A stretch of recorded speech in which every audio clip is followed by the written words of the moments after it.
It's 4 o'clock in the morning, June 22, 1941, Hmm. and you're sleeping, or you're trying to sleep, in this humid apartment in Philadelphia.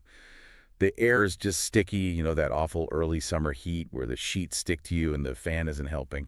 It's just pushing hot air around. Exactly.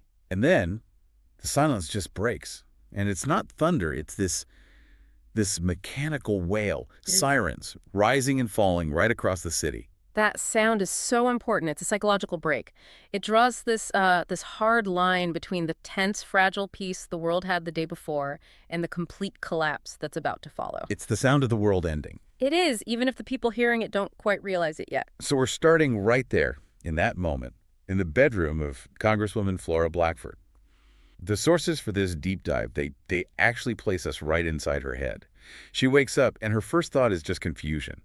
She thinks, is this a drill? Which is what anyone would think. Your mind just rejects the catastrophe. But the logic doesn't hold. I mean, you don't run drills at 4 in the morning on a Sunday. No.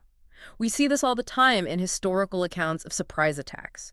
There's this lag time between the event and your brain actually accepting it. You want the world to make sense, and bombs falling on a quiet Sunday morning. That just doesn't make sense. For Flora, though, that denial, it only lasts a few seconds. Because the anti-aircraft guns start fire. Yes, the defense ring around Philadelphia opens up, the whole floor starts to shake, and that's it.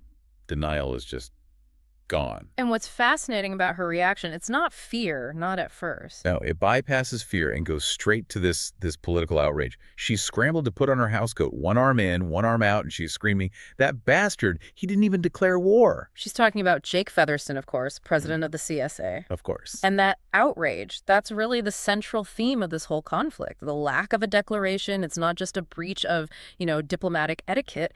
It is the Confederate strategy. A surprise attack. Absolutely. They didn't want negotiations or mobilization. They wanted high explosives raining down on sleeping American cities before the politicians in Washington had any idea what was going on. And the physical reality of that strategy is immediate. A blast wave hits Flora's apartment building. The windows just blow inward.